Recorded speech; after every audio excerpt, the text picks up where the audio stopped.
Trustees. Clerk, please call the roll. Trustee Inkman? Here. Trustee Fisher? Here. Trustee Rappin? Here. Trustee Ryder? Here. Thank you. Please stand and join me in reciting the Pledge of Allegiance.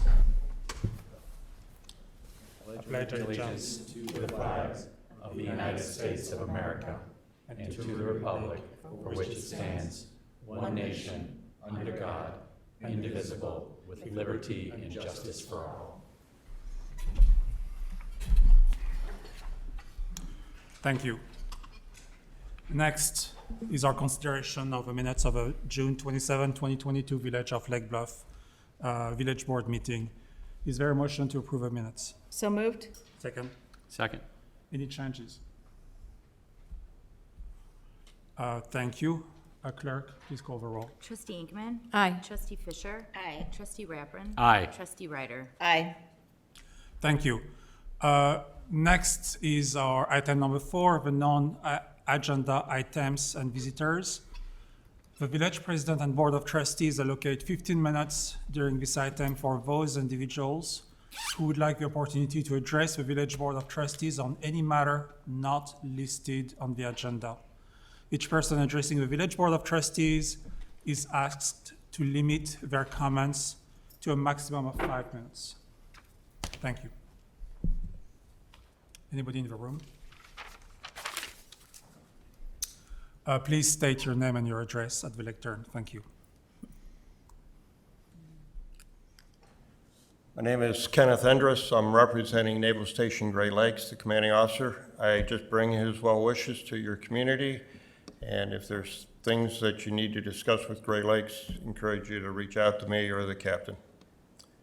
Thank you. Thank you. Thank you very much. Any other person online? There are 2 people attending the meeting virtually, but neither have raised their hand. So I think you can continue forward. Thank you very much. We'll proceed on.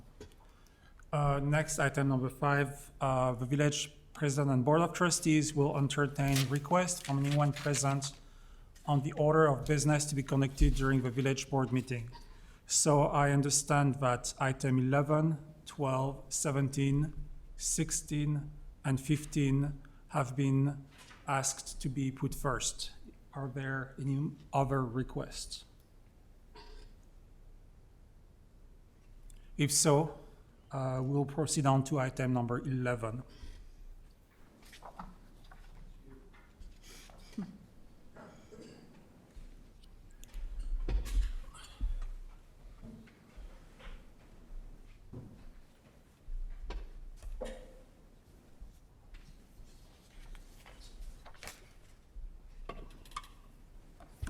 Steve, nice to meet you again. Item 11 is resolution number 2022-41 as a resolution honoring the public service of Deputy Fire Chief Steve Willard. Whereas Steve Willard has loyally and faithfully served the Lake Bluff Fire Department and the citizens of Lake Bluff for over 45 years. That is extraordinary. Thank you. And whereas beginning June 1977 and continuously since then, Steve Willard has served in a variety of capacities, including firefighter, emergency medical technician, lieutenant, captain, and deputy fire chief. And whereas Steve Willard served on the Village of Lake Bluff Plan Commission from May 1993 to February 2001. And whereas Steve Willard served as village trustee for the Village of Lake Bluff, April 2001 to May 2005. And whereas in June of 2006, Steve Willard assumed the duties of Deputy Fire Chief for the Lake Bluff Fire Department. And whereas through the leadership of Steve Willard, the Lake Bluff Fire Department provides services and programs to protect the health, safety, and welfare of the citizens of the Village of Lake Bluff. And whereas Steve Willard is a public safety professional who has demonstrated outstanding commitment to the village of Lake Bluff and its residents for 45 years, including participation in several hundred training hours, through which he has maintained a positive attitude and sense of purpose befitting a committed professional. Now, therefore, be it resolved by the President and Board of Trustees of the Village of Lake Bluff, County of Lake, and State of Illinois that the Village of Lake Bluff hereby recognizes Steve Willard for his numerous, significant, and outstanding contribution to the Lake Bluff Fire Department since 1977, and such recognition and the gratitude of the Village of Lake Bluff be publicly expressed to Steve Willard for his service to the community, and that this resolution be spread upon the minutes of this proceeding, and that an executive copy of this resolution be delivered to Steve Willard. Steve. Thank you.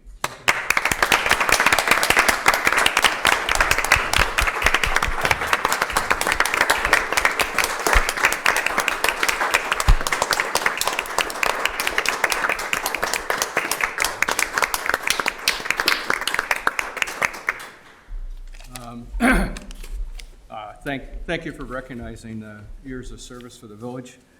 I need to thank a lot of people, mainly my wife Valerie and my children Lindsay and Brian, and all my friends for putting up with the interrupted meals, movies, various activities that I disappeared from sometimes without little or notice that I was, oops, gone, pager must have went off. I thank the current members of the fire department who trained me along the way. It's a tight group of men and women. We trust each other and we depend on each other, and it's a very rewarding organization. We're called to all types of incidents to arrive to help. Many times things get a little worse before they get better. When they get better, it's very gratifying. We have members from all walks of life, and we welcome anybody that would like to come and join. We've got a job and we've got a place for just about anybody. You can stop by the offices and see Nancy, or pick up an application, or stop by some Tuesday.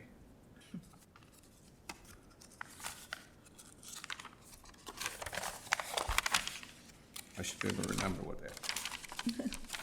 The fire department appreciates the village and everybody for keeping us up with top-notch equipment and keeping us safe. Thank you very much. Appreciate it.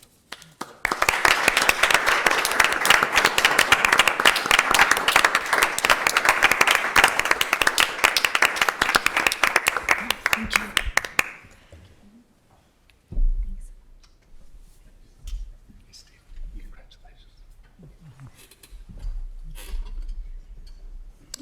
I would like to say that I've seen your face, Steve, once in my house. Not that I wanted to see you in my house, but I've seen you in my house after I was called by a few people saying that my wife had fallen down the stairs, and I remember your face.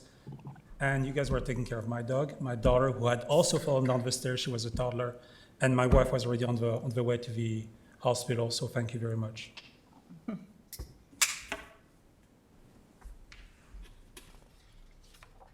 Next is item number 12, for resolution number 2022-42. Bob.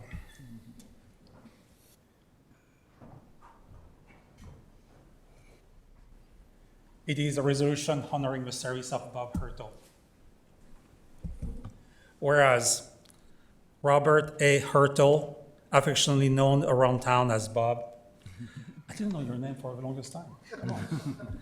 Has loyally and faithfully served the Lake Bluff Public Works Department and the citizens of Lake Bluff for more than 25 years. And whereas in May 1997, Bob assumed the duties of maintenance worker 2 for the Lake Bluff Public Works Department, and whereas Bob quickly established himself as conscientious, reliable, and highly communicative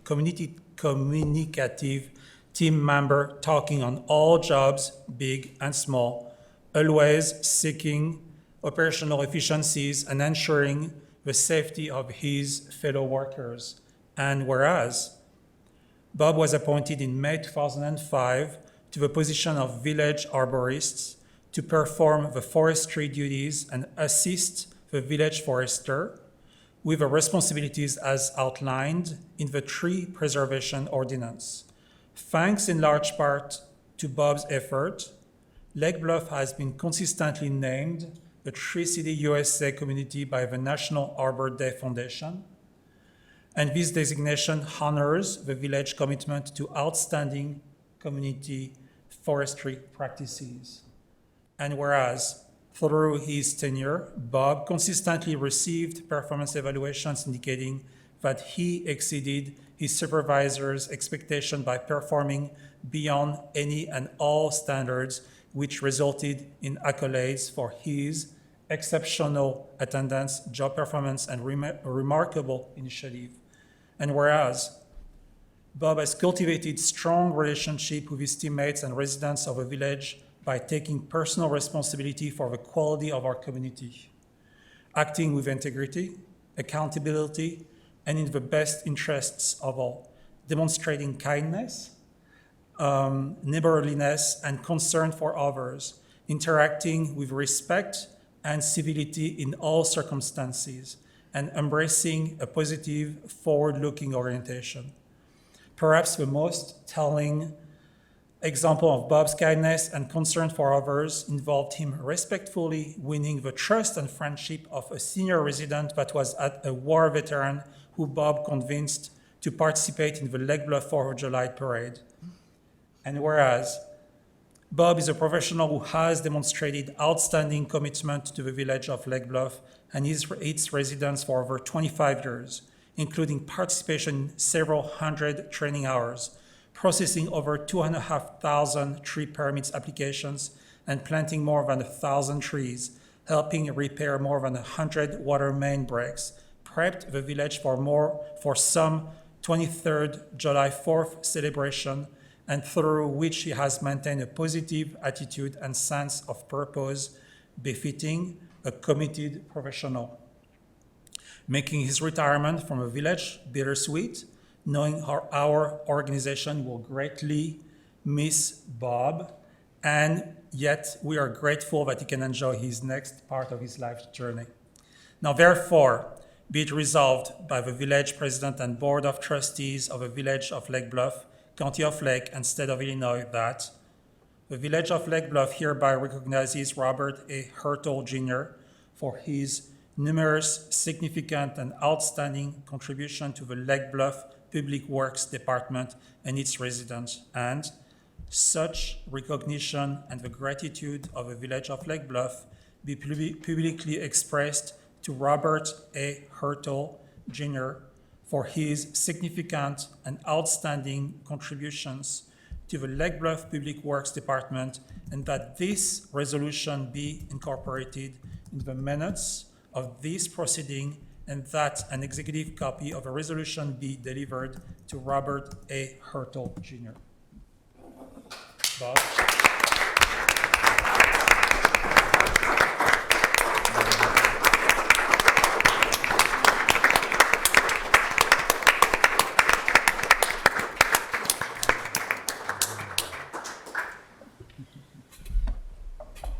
First, I need to thank my wife. We moved a year ago, so she has lived, I don't know, hour and a half away. So I have not been there for a year. Wow. But it was time to get ready to retire, and I need to thank my family. I need to thank all the village employees, everybody I've worked with, past and present. Some of the people I've worked with are no longer with us. And it's it's hard to say. That's Scott Wells, Dan Abbey, Al Hiscox. They all worked for the Village of Lake Bluff, and they're no longer with us. So for all those past and present who have taught us all kinds of parts of our jobs, I'd like to say thank you. And Thank you. thank you.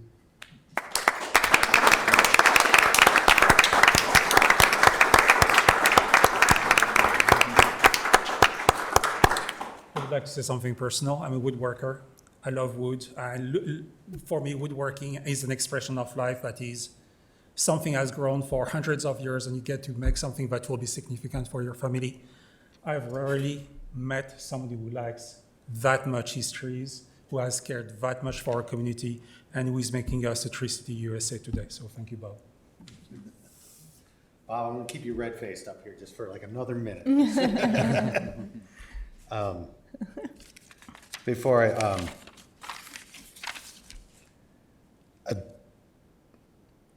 well, then I'll just start. As I sat and thought about the last 25 years and how the department has changed over that time, there has been one thing that's remained constant, and that is Bob. Bob's been here for 25 years. I've been here for 24. Bob and I've spent half my life with Bob. He's a dedicated employee who takes his job and tasks extremely seriously and never took the easy route on any job, saying that's why they call it work. I sat and thought about what to say and realized I've spent half my life with Bob as a coworker and most importantly as a friend. Jennifer and Michael, if you're watching or listening tonight, thanks for lending your husband and your father for us for so many years. It's been truly wonderful. There's a couple things you may not know about Bob. Besides the fact you see him around town looking at your trees all the time and helping with that, he is perhaps the biggest sprint car racing fan known to man and can recite more statistics about his favorite style of racing than anyone on the planet. In fact, one night, one of his coworkers, Nate, went to a race with him on a Friday night, and when he got back on Monday, we asked, "Oh, Nate, how were the races with Bob?" And he only said, "That man knows a lot about racing." He loves his Blackhawks and will even let him brag on his Packers to us from time to time. Couple other things. He does not like clowns. He will crush some Portillos when given the opportunity, and don't touch him. Bob also has a remarkable ability to remember things. I bet he can still remember what type of garbage cans were at a certain house, even though he wasn't even really on the garbage department. He would only fill in from time to time when somebody was off. He knows where everything belongs at the shop and will let you know if you put it back in the wrong spot. If you take something off the forestry truck, you better put it back before he knows it was moved. To quote, if you put something in the wrong spot, I think you put that in the wrong spot, Jim. I could go on for a while about this, but what I really want to say is I'm going to miss our morning conversations, even the ones that were just a few syllables while he finished his game of solitaire and we just kind of said, Bob, thanks for being a great guy to work with, and most of all, thanks for being a great friend.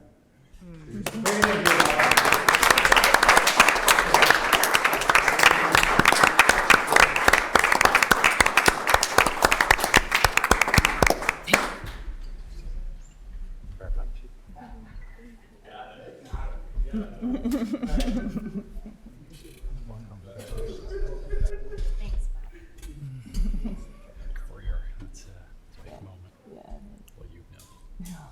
Did you do that? Corporate is so impersonal. It's unbelievable. No, I had a big send off. Just kind of playing the party and people came. It was good. Should they do a little party? Yeah. Oh, that's really nice. A friend of mine from HR was leaving. So is there a motion to approve both Resolution 11 and 12? So moved. Second. Thank you very much. It's a voice vote. All in favor? Aye. Any opposed? The motion carries. Thank you very much. Next item is item number 17, and that would be an ordinance granting a variation from the village accessory structure setbacks at 305 East Scranton Avenue. Is there a motion to approve this ordinance?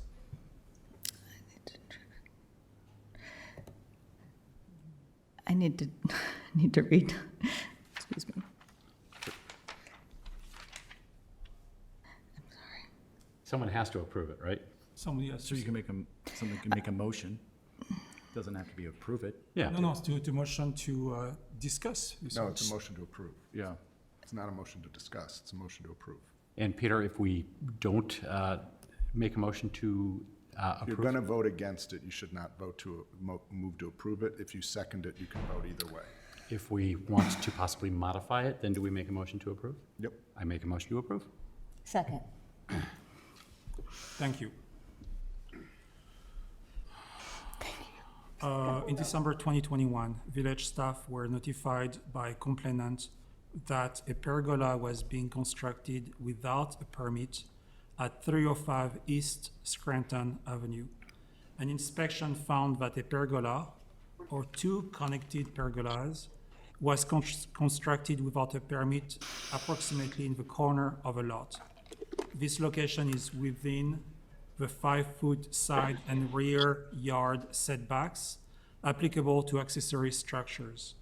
Following meetings between staff and the property owners, Joseph and Alexandra Peck, on March 28, 2022, the applicant submitted a request for zoning relief to retroactively authorize the pergola. In their application, the applicant asserts that the pergola is necessary for the applicant to protect their children and visitors from falling black walnut being dropped by a tree located in the lot abutting theirs from the rear.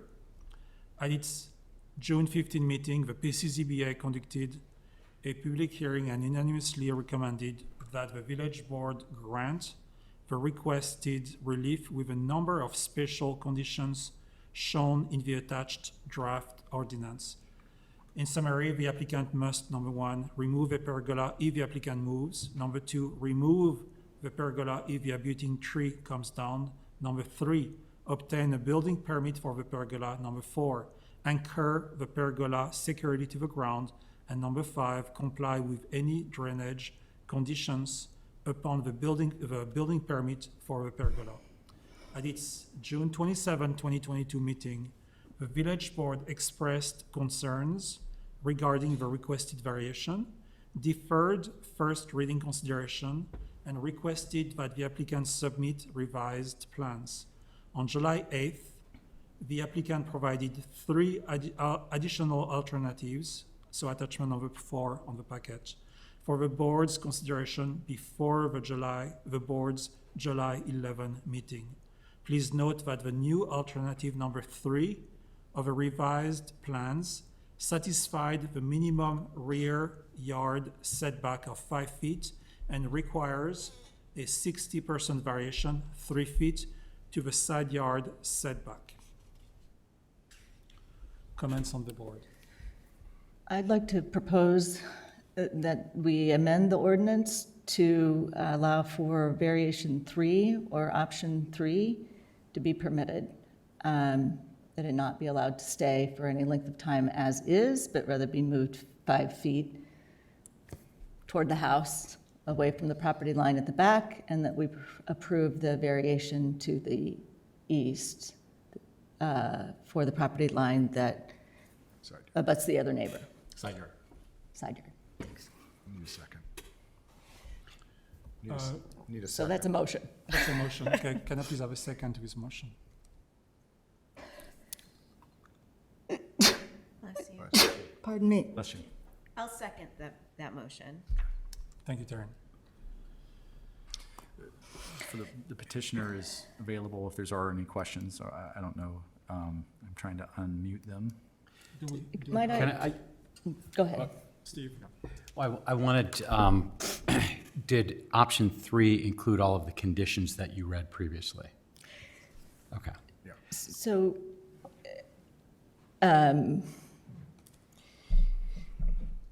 belabor this, but I I would think that with option 3, we might not need all of the conditions that are there. I'd like the board to consider whether or not, for example, it would need to be removed upon the current owner moving, for example, or the other conditions. It seems to me we grant variations for side yard setbacks from time to time, and we ought not belabor this point in a way that is unnecessarily difficult for the folks to comply with. So my motion, though it might not be seconded anymore, would be that we grant the side yard variation with the condition that the pergolas be moved toward the house and away from the backyard property line to the point where it is no longer encroaching, and that we do not therefore need further conditions if we do it on those grounds.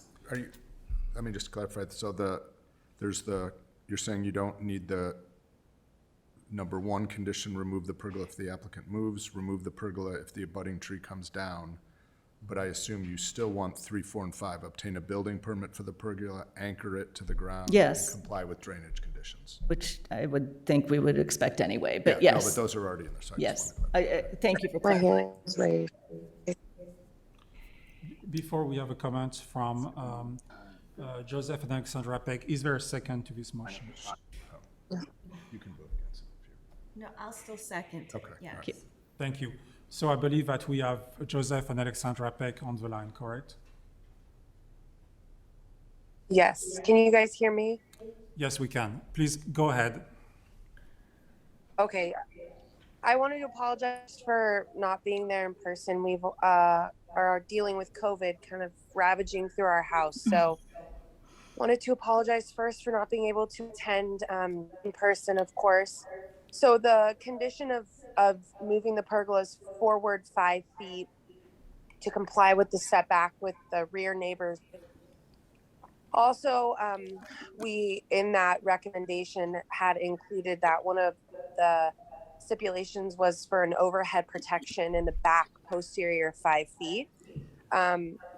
When I had a meeting in March, Michael Krogh said that he believed that some type of overhead structure could potentially need some sort of permit as well.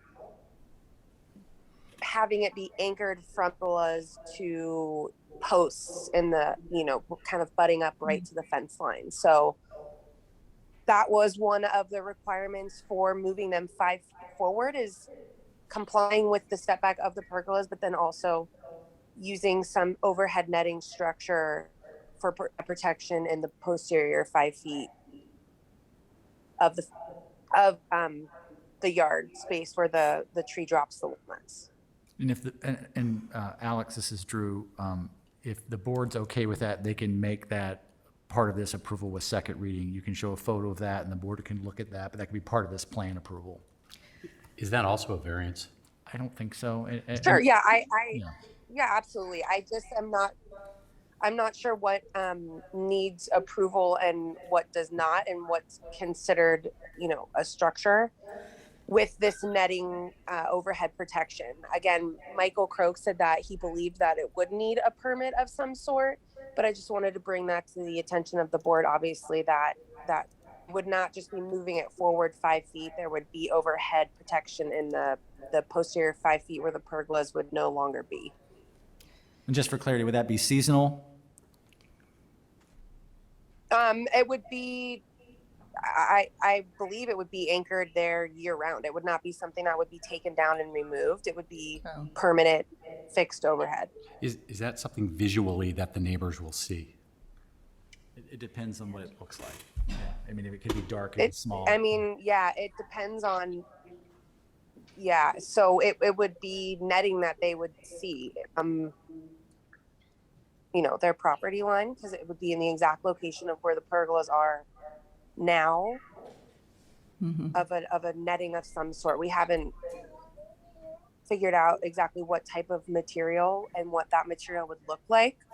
and what options that would be, but it would be something visible from his property. So I'm envisioning something that's netting, meaning not opaque, and also that something that could be removed seasonally, such that the posts are there permanently, they're not being removed each year, but that the netting itself could be unfastened seasonally. That's what I had in mind when I made the motion, though you're absolutely right to clarify, and I appreciate you doing so. Yeah, absolutely. So from my way of thinking, if we see it at second reading and it's not opaque and can be detached from the poles, then from my perspective, that would be within this ordinance. Any more comments on the board? Steve?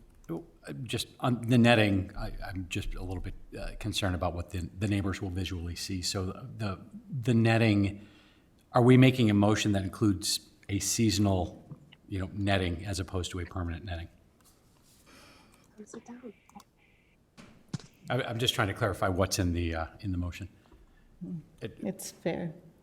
Is that, can we make that conditional to the second reading to have pictures from the PECs so that we could actually make sure that advocating for the neighbors to see that would be acceptable to them? So to your point, being transparent or to be opaque, and for that to be acceptable to the community around the PECs. This is what we're saying. I think that's right, yes. And just to clarify, seasonal or not seasonal? Seasonal is what makes sense to me. That would be my proposal, that it be removable with this, as the black walnuts finally stop falling, they could be removed. And not up during the summer months while they aren't out yet.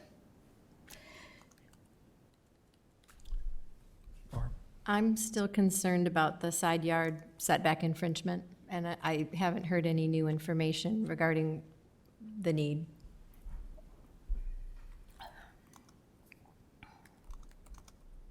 So what you're saying is we are having a setback of 3 feet instead of 5 feet. 5 feet is a concern of yours. Yes.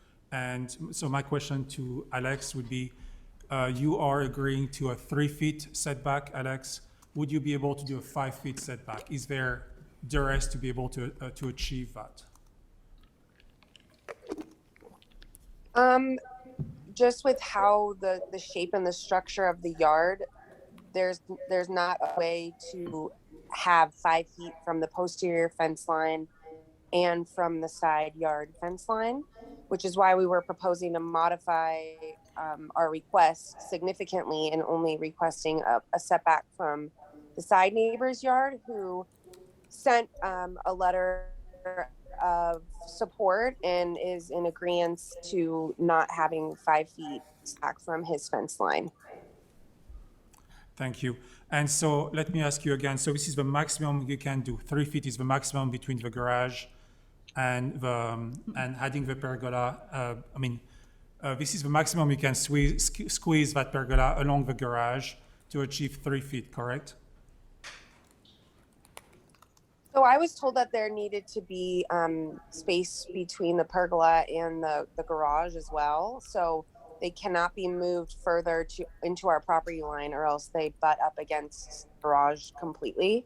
So there's no movement available light of these overhead. It would be moving them forward 5 feet. Thank you. And to clarify, we're asking for a 60% variation, which I believe means they need 3 additional feet. Or is it so that they'll only have 2 feet along the side yard setback? We kept flipping that. So there's 2 feet of side yard setback, but I will tell you why I personally am comfortable with that, other than the fact that the neighbors themselves do not object, is that abuts the garage of the neighbors. It brings them within a few feet of the garage. If it brought them within a few feet of the open space that they themselves would like to enjoy, and they weren't as comfortable with it, I think those concerns would be appropriate. But I, for one, believe that had they brought this to us before they built it, I would be in the position to approve it as we're currently approving it. And that's the standard I'm applying. I don't want to punish nor make easier anything because the structures are already there, but instead apply the standards that we are asked to apply. And I'm comfortable that, given that the garage is there on the neighbor's lot and they are approving that of it, that we too ought to approve of it. Thank you. Just to be clear, that 2 feet is between a pergola and a 6-foot stockade fence, correct? There's 2 feet, correct, roughly 2 feet from the pergola and the left, if you're standing looking at the pergolas to the left, there's 2 feet between them. The fence. Yeah, Yes, that's fine. we're asking for a variance here. Would it not be smarter to ask for a variance of how close that can be to their garage so that we can have a 5-foot setback on the side yard? There is no zoning. Some codes restrict, some community zoning codes do restrict how close accessory structures can be to one another, both the detached garage and the village has no such regulation, so they could be. I'm not certain, Alex made the comment about, they said, I don't know if that's a standard for their structure needs a certain footing or something. I don't know where that's coming from, but it's not a village requirement that it. Can you ask where it came from? Sure. This was in a conversation I had with either Glenn or Michael Croak, who had mentioned that there was potentially some setback requirements from the garage to any accessory structures. I can't remember who I've had so many conversations with about this. I would say there's roughly 1 to 2 feet. I'm not sure specifically between the garage and the pergolas, but it still would not fulfill the entire 5 feet. Can I just ask a clarifying question before you weigh in, Glenn? Hi, Alex, this is Taryn Fisher. I'm looking at Hello. the illustration that is titled Plat of Survey, and that, I guess I just want some clarification, because that picture looks like the pergola is right up against the garage. So is that? It is. I mean, there, like I had mentioned, there's maybe I might have not drawn it specifically to scale. There's probably roughly what? You have the gutter that extends out. So, I mean, there's maybe 1 foot that's available to move it away from the left neighbor's fence line.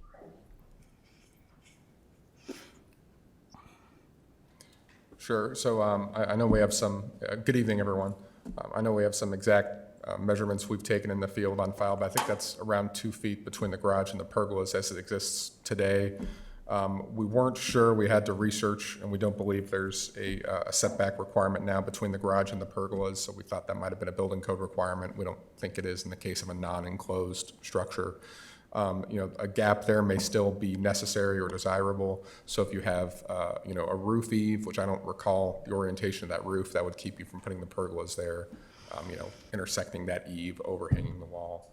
If you have a gutter there, that would keep you from doing that. And then, of course, it may still be desirable to have a gap between those two structures for stormwater drainage. So that way you don't have, a 40-foot or so wall across the back, but then you essentially have even a small strip in the middle that'll help some of that water move through the lot. Thank you, Glenn. Any questions on the board? More questions? I just had one comment. I appreciate Susan's frame of mind to go back to if the applicant had come forward. We don't want to be punitive. We want to treat this as if from the beginning it had gone through the process as it should have. One thing to consider is that right now we have a given of a structure that is size X, and had they gone through the process, size X would be smaller. And so therefore I cannot support. Okay. Yeah, I guess I can state where I'm at. I think that the pergola should be pushed as close to the garage as possible so that the the variance is as small as possible. I would have a concern about the netting, if a neighbor has to visually see a netting, so it would be contingent on that, and I'm not in support of eliminating the two conditions previously. Thank you. So what you're saying specifically is this is a first reading. Before the second reading, you would like a plan or a description of that netting, correct? Yes, I'm also saying that I'm not in support of Trustee Ryder's motion as stated, eliminating the conditions. Thank you. Conditions 1 and 2, right? Were the ones. Any more comment, Trustee Fisher? No. So if I hear any more, I do not hear any more comments. So it is a first reading. It is a voice vote. All in favor? We're voting on my motion as Correct. it stands. Yes. Correct. All in favor. Is this a voice vote? Yes. On first reading it is, unless you can't tell what the Okay. vote is, and then you can do a roll call. No? Aye. Aye. No. So that falls on me, right? It's a tie, so the village president votes. So I'll say yes. All right, so it passes on first reading. Thank you. So between now and the next meeting, Alex, we can work together to get the netting, the visual for that shared with the neighbors and so forth. Okay, To revise the and ordinance. we'll clear the ordinance up for sure. Thank you very So, as, just to kind of clarify and summarize so that I have an understanding. So, the motion is to move them forward 5 feet depending on the type of netting structure that is constructed behind the pergolas. The motion is to grant the first reading approval considers the rear yard setback of the structures, the accessory structures, the pergolas being 5 feet off the property line and 3 feet off the eastern side yard. The idea considers having netting there seasonally, and that, and so, but it doesn't have the conditions that required or removal of those structures at the Okay. time, if and when the tree died and/or you all sold the home. Those conditions are no longer as part of the draft ordinance. Or after Okay. our As- last child, okay. which is 5 years old. But that was a different one. That was a different proposal. What was that one? That was a different. That was a proposal. different proposal. I like that proposal. I'm so sorry. But to Trustee Rappin's point, though, there's going to be another vote here. So I think the petitioners would be well-served to try to minimize as much as they possibly can that encroachment on the, We'll work, on staff the will east work with side. them on that. Okay. Okay, so thank you very much. We're done with item 17. Moving on to item. Thank you. You're welcome. Please feel better with COVID. Thank you so much. We've been slammed pretty hard, so I appreciate the good health wishes. Thank you so much. Next is item 16, an ordinance granting variation from the village's side yard setback and daylight plane height restrictions for 500 and 502 East North Avenue. Can I ask a question? Are we doing 15 before 16, or does it matter? Let's do 16 before 15, where 15 might not matter after we discuss 16, for example, as the thinking goes. Or we can do 15 if you want. I would think that the historic landmark would be relevant no matter what we do, no? Okay. Do you want to do it? Let's do 15. So item 15, an ordinance designating the building located at 500 East North Avenue as a Lake Bluff historic landmark. Is there a motion to approve this ordinance? So moved. Second. Thank you. And I'm not ready.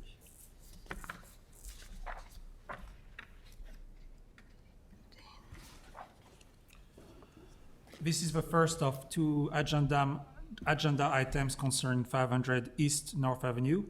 On May 20th, 2022, the village received an application to designate the single-family residence located at 500 East North Avenue as a historic landmark. This application was submitted by the property owners, Michael and Patricia Reedy. The applicant filed their landmark nomination following a variation request considered by the Village Joint Plan Commission and Zoning Board of Appeals at its April meeting. According to the application, this Gothic Revival building was originally constructed in 1876 and was used as the offices of a Lake Bluff Camp Meeting Association elsewhere in the village before the building was physically relocated to 500 East North Avenue. Notice was published in the Lake County News Sun and mailed to surrounding property owners at least 15 days in advance of a meeting, as required by the ordinance. This building was one of 24 previously identified by the HPC as representing the highest priorities for preservation in the village by Resolution 2021-HPC-01. At its June 8 meeting, the HPC conducted a public hearing and unanimously recommended that the village board designate the single-family residence as a landmark for the reasons set forth in the attached draft ordinance. If approved, this would be the village 24th active landmark, by that not demolished, and 31st in total.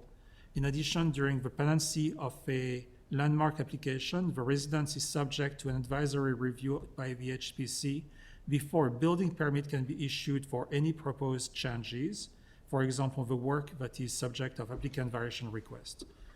The HPC unanimously concluded its advisory review at the same meeting. Thank you. Comments? My sense is this is exactly what the village is hoping for. Yeah. I think Yeah. so as well. I agree. This is very unusual. There's certainly, no one could argue with that. This is not likely to, I hope, occur in this magnitude anyway. But this kind of renovation is exactly what we want residents to do on these older homes. I, for one, lived in an older home at 236 Sunrise, and when we couldn't put a second bathroom at the top floor, or not Sunrise, 236 North, actually. And when we couldn't put another bathroom at the top floor, it was demolished. There's a brand-new house there, and it was circa 18-something or other beforehand. So I've sort of lived this and perhaps empathize more than I might. But I think in particular, this is a very historic structure. I don't know how it could be more historic to the community than this particular structure. Thank you. Other comments of the board? I think the home is lovely. I think the streetscape is enhanced by it. I'm glad it's standing. I hope it continues to stand. The designation as a landmark is separate from Yes. the renovation, so I just want to state. You're right. You're right. There's a separation there, but I'm pleased that this has been part of the village for so many years and will continue to be. Thank My you. apologies for going off topic.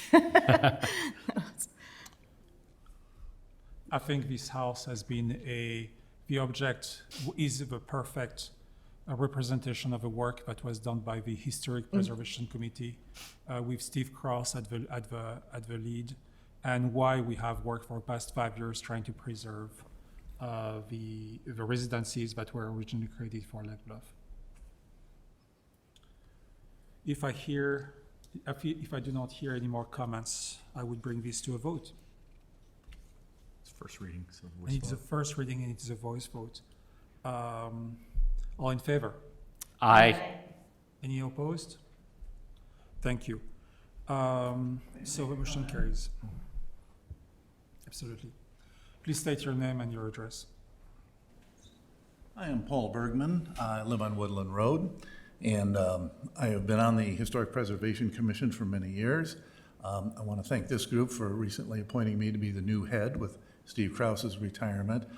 But more importantly, I want to thank this group for recognizing the importance of this house. I want to make sure that the Reedies understand how pleased we are to add this house to our roster of landmarks. This house represents not only the architectural history and the architectural beauty of Lake Bluff, but it also represents the social history of Lake Bluff and our great deep roots into the Methodist camp meeting community. And on a third basis, it also represents an adaptive reuse, which is part of preservation. It was originally a meeting house and an office. When it was moved, it then became a residence. And this is another very significant part of the preservation movement. So I want to thank this board, I want to thank the Reedies, and essentially thank everybody at Lake Bluff for the process. So we've done a good thing Covered your tonight. bases. Thank you. Thank you, Paul. And welcome to your new leadership on VHPC. I hope I do well. You got big shoes to fill, Paul, with Steve. Next is item 16, an ordinance granting variations from the village side yard setback and daylight plane height restrictions at 500 and 502 East North Avenue. Is there a motion to approve this ordinance? So moved. Second. Second. Thank you. Again, this is the second of two agenda items concerning 500 East North Avenue. On May 29th, 2022, the Village of Lake Bluff received a zoning variation application from Mike and Trish Reddy, jointly the applicants, for zoning relief necessary to modify and construct a second-story addition to the property at 500 East North Avenue. The applicant asserts that this work is necessary to provide a second bathroom to service occupants of the 4 bedrooms on the second floor. The structure is existing, non-conforming, and uniquely encroaches across the lot line and upon the neighboring property. It is possible that this condition was created due to inadequate surveying when the structure was physically moved to this lot in 1898. The property owner has indicated that the owner of the adjacent lot supports the proposed work and that they will reach a written agreement with the adjacent owner before a building permit is issued. The village attorney has reviewed this situation and the attached draft relief ordinance addresses the situation. At its April 28th meeting, the PCZBA conducted a public hearing and recommended 4 votes to 2 votes that the village board grant the requested relief. One dissenting member expressed, as shown in the 4/28/2022 meeting minutes, that they could not support building onto a neighbor's property even if the neighbor consented, as neighbors may be reluctant to voice their opposition. Following the PCZBA April 28th recommendation, the applicant requested that the village defer further action regarding their variation request in order to allow the applicant to apply for landmark status and receive a recommendation from the Historic Preservation Commission. And I will open the floor for discussion. I was hoping we could maybe discuss a little bit about, now that we've voted and approved the property to be considered historic, what protections is it now allotted to avoid what Susan just described? So I would answer that in 2 ways. One is this body has directed the HBC to work with the PCZBA to come up with some text amendments to the village's zoning code, specifically the variation regulations, to treat properties that are landmarks, to allow them to be considered differently and different standards to address that, to try to help preserve those types of structures. That has not been taken up by that group yet. It's close, but they're going to take it up soon. So right now, it's first reading approval, let's presume that it'll get second reading approval at the next meeting and it will be declared a landmark. The village's landmark ordinance does not protect structures from being demolished. So at the end, that's the short answer. Yeah. One, I'm just real, I have to say, and I'm very torn because I highly value history and aesthetic history, and that's what makes Lake Bluff so desirable. We've had many different conversations here in many different facets about how the aesthetics of Lake Bluff, specifically the house aesthetics, contribute to the richness and the history of our community. I am so uncomfortable with plans that actually are moving into other people's property. I'm having a very hard time getting around that, regardless of how we've come to that, what mistakes might have happened in the past. I'm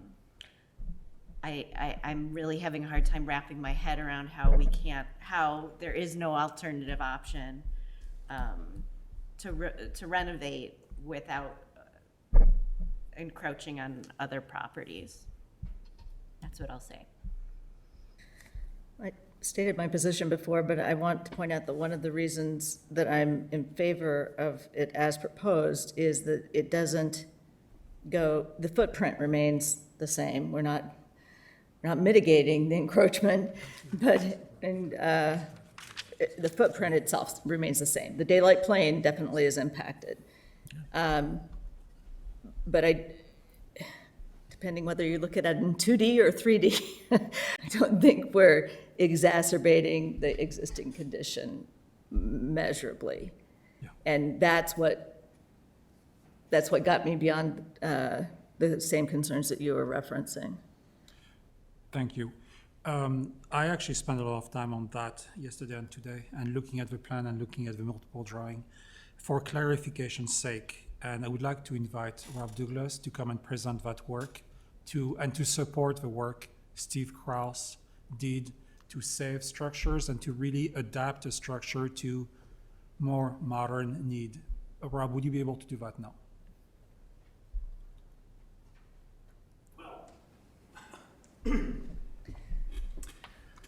My name's Rob Douglas. I live at 673 Maple Avenue, Lake Bluff. I'm also the architect associated with this project. The second floor addition, or reconstruction of the wing to the east going toward the encroachment of the property line it was correctly stated. The footprint is not changing. One thing we did do is reduce the extension of the rake, which is the projection of the gable end where the roof will extend out from the face of the building. We've pulled that back to like a 5-inch projection. I don't have my notes with me what the current projection is, but it's well over 18 inches, might be 2 feet. I can't recall offhand. But we did pull that back.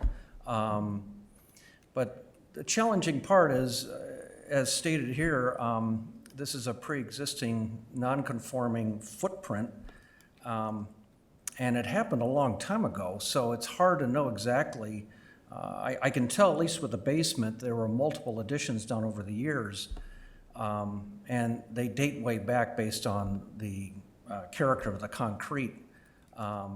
But it's challenging, I agree, and it's a rather unique situation. At the same time, we have a really very important historic building, being that this was the headquarters of the Camp Meeting Ground Association, which was really what founded this community. And when it was moved in 1898 to its current location, that's when the town was beginning to change, and the Campground Association was actually being dissolved at that point. But it plays a significant role in the history of this community. So at the same time, yeah, we did pull the rake back. We've tried to minimize the impact on the neighbor. The neighbor is very supportive of what is being done. The crazy thing is, I think even the house next door, 502, I believe was built in the 90s. So it was built after this pre-existing condition was even there. So it's a quirky history on the property. So But maybe that's why we love this town so much, because we got quirky things. I don't know if the homeowner wants to add anything to it, but I think interior-wise, it is fairly minimal what we're doing here as far as raising the ridge line so we can make an attic space accessible into a walk-in closet area, but it's still a fairly low ceiling in there, but at least Mike Reedy doesn't have to hit his forehead on the entryway going into it as he does now. I think we refer to it as a hobbit space at this point, but that's really all I think I can really add at this point, unless you got specific questions. Mr. Douglas, can I ask you a quick question? How far, with the new extension, how far will that be from the neighbor's roof line? You know, I don't have that information in front of me. I can tell you this, the outside wall of the existing structure is not changing. That remains the same. Now, you see the dotted line to the right of where you can see the symbol of the clothes on hangers. That has been pulled back to a 5-inch projection off the face of the gable. It doesn't have that large projection that it currently has right now. So I'd really benefit from a pointer. Do you mean the rectangle? One up there. Oh. this is the rake line of the gable. We've pulled this back to a 5-inch projection here. I see. You actually reduced the amount of, or increased the amount of space between the end of the rake and the next person's property. Correct. That was one thing we could do to try to minimize the space between the two buildings. We were able to pick up space there, because when it comes to buildings, you know, we look at foundations, but also a lot of communities will look at the drip line of the eave projection too as being a part of the building, and here we're actually pulling it back. That's one thing we could do without chopping up a foundation of a building that's been there for a long period. I hope that helps. It helps a little bit, and I know not everybody can see this, but this diagram makes it look like the neighbor structure is within feet. Is that accurate, or is it misleading? I'm sorry, one more time, please. Those, Oh, there we go. Is that no, it? that's not it.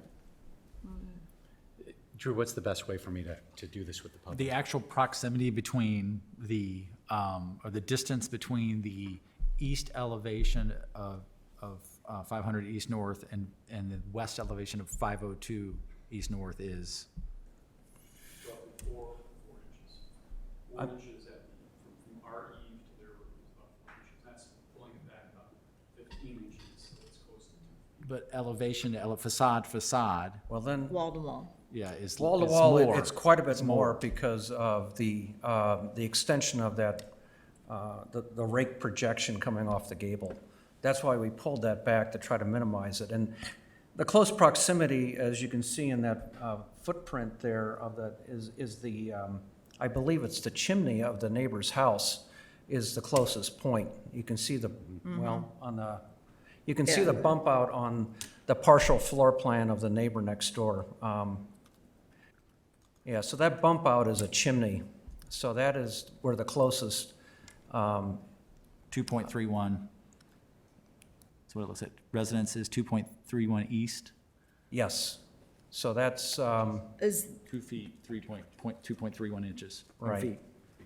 and then we've added, well, that's think wall that's to what it says. wall. That's Yes. wall to wall. That's the question was being asked, how Yes. wall to wall. I don't know if that's what that says. It looks like it encroaches by 2.31 inches or feet east. So I think what that's saying is it's 2.31 feet east of the property line. I don't think it's Oh, I see speaking, what you're saying. Yeah, Yeah, so- yeah, scaling that off, it looks like maybe 3.5, 2 feet or 4. 1.5 feet. Yeah. can you scale that, Glenn? I could scale it, it would take me a couple minutes, but I have something that might be a little more illustrative, if that would be helpful. Oh, please, stay up here. Yeah. So we are screen sharing a screen share, which is a little tricky, but you can see this is, this is a picture that Mr. Douglas presented at the hearing, just showing the proximity. There's an angle there, so you can't, it's a little deceptively smaller than it probably is in real life, but you can tell, whether that's. What that red pointer is pointing to is the rake, right? That's the rake that you're pulling back by 15 So that's inches. existing. Proposed would be that the eave gets brought back closer into the home. Okay. Okay.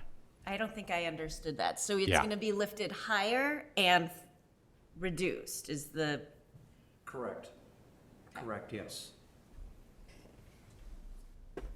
It'll extend on the same vertical plane of the east wall, and the rake will be reduced to a 5-inch projection from that one there, which is, I believe, in the neighborhood of 2 feet. So So that's that's one thing we could see we could do to help minimize this odd situation. Yes. So how would that affect the daylight plane on the neighbors? That would be basically you're making the situation better, but you're still going up on the same plane, correct? Yeah, daylight plane is a little kind of a hard thing to apply here because that's measured from the property line up 12 feet and then a 45-degree angle. And so technically here, that daylight plane starts about 2 feet into the building. So it's measuring, that's where this is so odd. A daylight plane really almost doesn't apply here, so, because it's on the interior of the building, technically. So. Is the raising of that roof actually going to create a greater opening so it's less close as well? I'm sorry, one more time, please? You're building up on the east side. Correct. It's raising. How many feet? Roof line? Roughly 5? About 5 feet, yeah, as far as the ridge height. Yes. Okay. so is it gonna be even with the other, the base of the eave is gonna be even with the base of the neighbor's house? I don't know if I'm using the correct terminology. I don't have measurements of the Yeah. neighbor's house to really make that comparison. What about the impact of like water? So does this change the roll-off of water? Is there something the neighbors wouldn't know to think about and to be asking about? There is really virtually no change in the amount of water that's coming off the roof structure. I don't know if there's been any drain tile or anything like that brought into the area between the buildings, but what exists now and what will be with this addition, the runoff will be virtually the same. So we're not increasing water volume.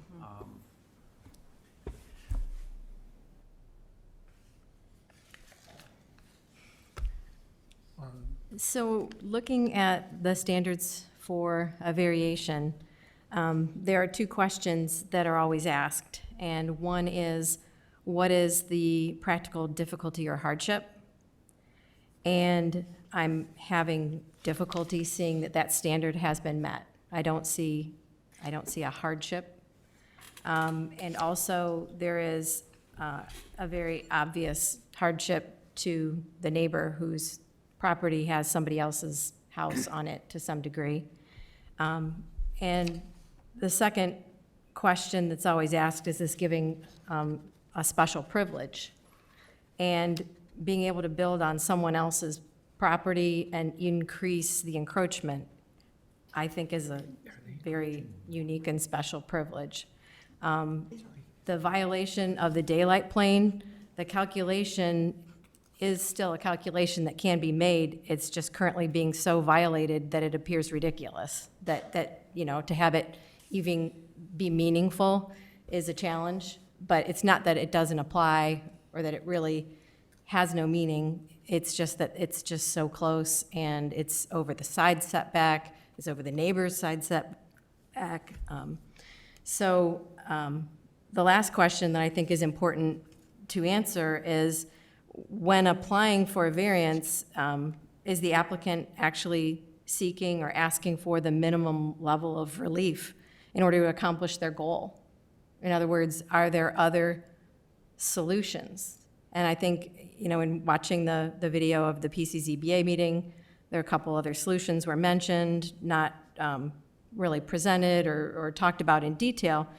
And I'm not an architect, but I think there are other options that could have been explored.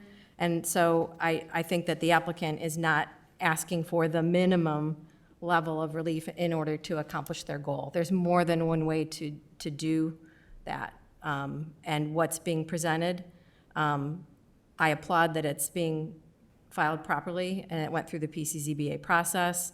The architectural drawings are beautiful, they're well done. It's maintaining the streetscape and the historic facade. There are lots of things that can be said that are commendable. It's staying within the FAR calculation. Less of a roof projection is commendable. But I can't get beyond no illustration of hardship. It seems to demonstrate special privilege. The hardship of the neighbor is being exacerbated, and the applicant is not seeking a minimum level of relief in order to accomplish their goal by looking at other methods to do so. So I cannot support this.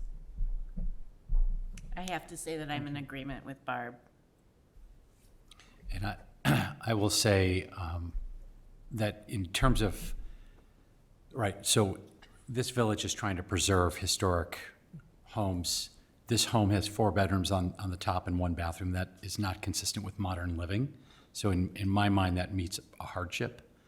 I don't see how this renovation really exacerbates the issue. The issue is pretty drastic right now. The neighbor seems to be supportive. And I think on the balance, I'm in supportive of this. Please, Paul.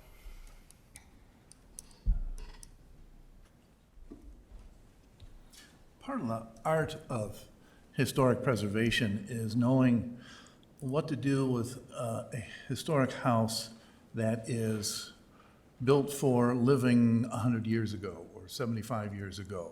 And as you just pointed out, there's 4 bedrooms and not enough bathrooms on the 2nd floor. If you don't modernize the houses, you end up giving the historic home a death sentence. You end up putting the historic home in such a position that you can't modify it. If you can't make any changes to it, then the only alternative is to clear the land and put in a new house. And so what we try and do with historic preservation is seek the solutions where we can, to use a very technical term, sort of wiggle some solution into all of this so that the both houses come out in a situation where they're both livable, they're both modernized, and they're both capable of living in harmony with each other. So the art of historic preservation is making enough of the changes, enough of the alterations that violate the absolute letter of the zoning code, violate the setbacks. You are essentially moving onto the neighbor's property. But the house has been on the neighbor's property for well over 100 years. It's a pre-existing situation that has existed for years and years.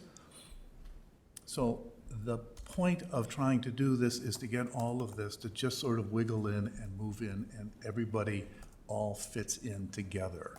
And yes, it's uncomfortable. It's, as Rob has pointed out, it's a difficult situation to even do the calculations on. But that's what we run into in historic preservation.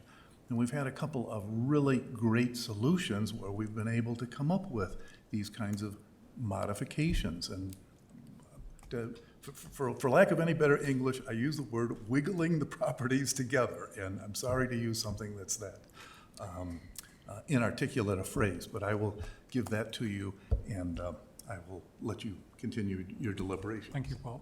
May I say one thing in response to that? I think that one issue that we've dealt with as a village board and as a village as a whole is that when we come to some of these difficult issues, it gets to a level that's people find it difficult to be a good neighbor. And people get frustrated.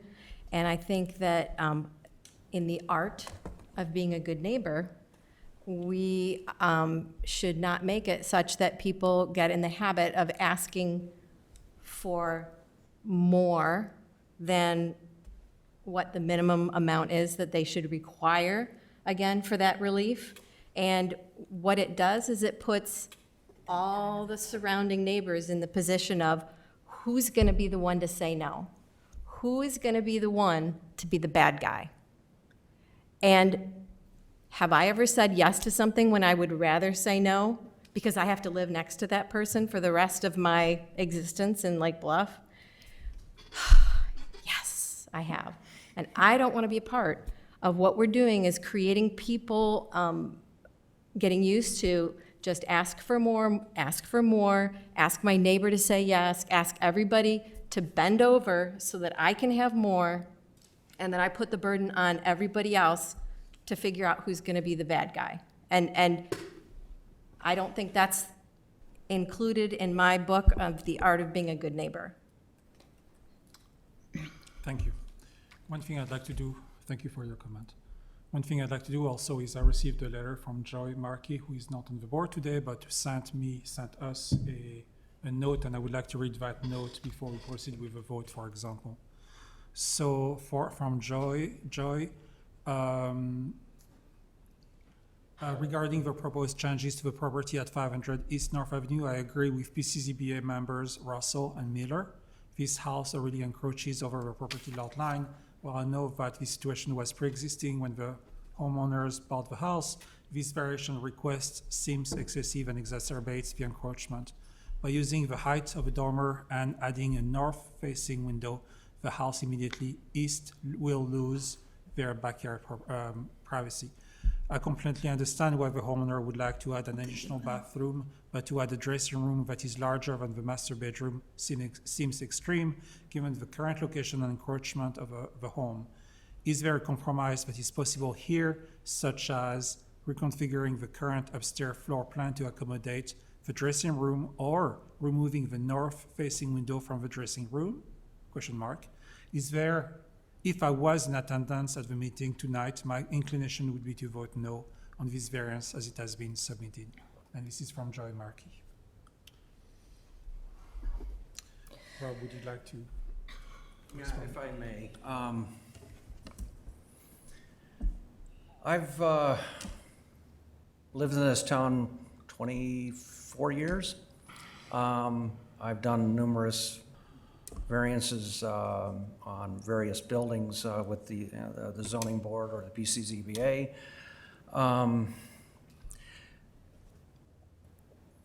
When it comes to zoning, it's pretty black and white. You know, there are calculations and well-defined boundaries in which a new construction occurs, and that's very clear. But when we get to older homes, which are in a non-conforming, pre-existing non-conforming situation, that's where we have to move into the gray. And it's not a black and white situation. As much as I guess Paul was referring to the wiggle room, it really is the gray zone and how we work in that area to try to protect a building from being potentially torn down, which is preserving our history, at the same time trying to find a way to make it work. You know, one end or the other is very difficult. We've got to find something in the middle, and that's what variances are for. That's why we have a zoning board of appeals. It's about finding variances when you have situations that are non-conforming, pre-existing non-conforming situations. You know, because even the zoning has changed over the years. There are a lot of homes that were built here that now, when you apply the current zoning to it, they have non-conformance on their side yard setbacks. And that's what we have here. We have a building that was built at a time when, for whatever reason, it wasn't flagged and it happened. And So there is hardship here. And as far as adding more space to that second floor, I'm not really sure where you go upstairs on that second floor. You're going to have to, it's going to be an extensively more expensive project, I can tell you that. But I want to not lose the spirit of what variances are for and why zoning board of appeals submittals, why we have it. Perfect world, form, you go right to the zoning ordinance, that's great. But this world is not perfect, and this situation is not perfect. And that's really all I can really say here. But I just hope you would reconsider your positions here on the variances that are being asked for here, and also keeping in mind we're also trying to protect this building from being torn down, because that's potentially what can occur here. I would love to see actually HBC with more teeth being able to actually protect buildings like Lake Forest does, but we haven't gotten there yet. But it's, our history is important. I'd hate to lose it. So, thank you. Thank you, Rob. Sure. Please come to the lectern and introduce yourself and your address. I am Mike Reedy. I'm the homeowner at 500 East. We killed that north window. That was, when we talked to Megan about it, she's like, dude, get rid of the window. So we said, sure, we'll get rid of the window. And the other thing is we did try to find a solution that did not involve coming for a variance. I don't want to be here. I don't want to be here asking for this, but if we built within the 5-foot setback, which would have avoided coming, in front of everybody here, basically the only place to put that bathroom is in that flat roof next to us. So you're losing, as much space as you would gain from building up, you're losing that in creating a doorway, what is now a closet. And it is a small closet. It's not a big closet. It is a closet that was retrofitted from a crawl space at some point in time. So it's not air conditioned. It's not insulated, which is neither here nor there. I guess we could always do that. But this isn't us asking for a gluttonous, big old closet. We do want something that has some element of modern amenity, and that's what we're asking to do here. And honestly, the pullback of the rake, it is a big deal. I mean, last year when we had a raccoon problem, Megan had a raccoon problem too, because they went right from our roof to her roof. So, putting 2 feet of distance between our roofs is, I think a big pickup. So that was it. Thank you very much. Thank you. I don't think I need to restate my position, but to answer some of the other questions and the issues that were raised at the PCZBA, I think we have to take neighbors at their word. I think I appreciate what you're saying. It's going to make it awkward, but it sounds like these folks have worked with their neighbor. They made a concession that the neighbor suggested. And unless people know something that I don't know, we don't have any reason to believe that the next door neighbor is not telling us how she really feels here. So I don't think we ought to ask for their input and then disregard it somehow. Perhaps disregard it because she's speaking as a single head of household. Who knows?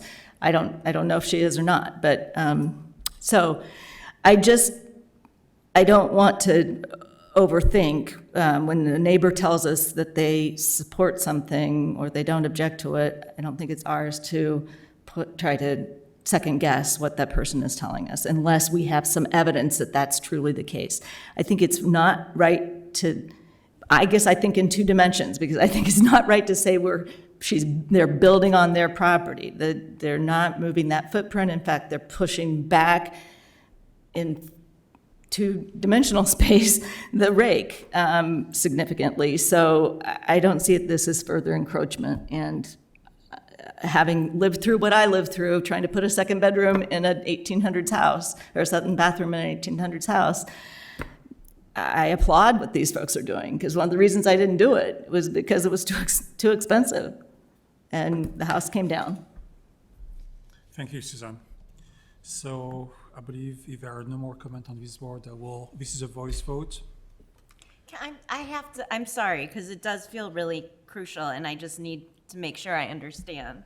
And I hate to belabor it, but I still am looking at the property line, and I need to understand why the construction couldn't be built right at the property line. Why does it still have to go over it all?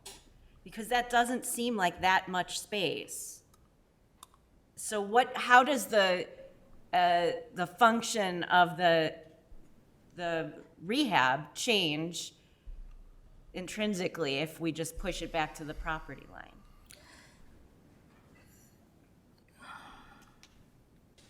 That's a whole different. Well, that gable that heads east from the main part of the house, you're suggesting that it would stop then at the property line, and then the existing roof that's there right now will then continue at a lower level, 5 feet down, out another 2.3 feet. So you'll have just this little drop down of another two gables kind of stacked up on top of each other. Is that, aesthetically, it's going to be kind of odd looking, I can tell you that. It's not exactly, but under a strict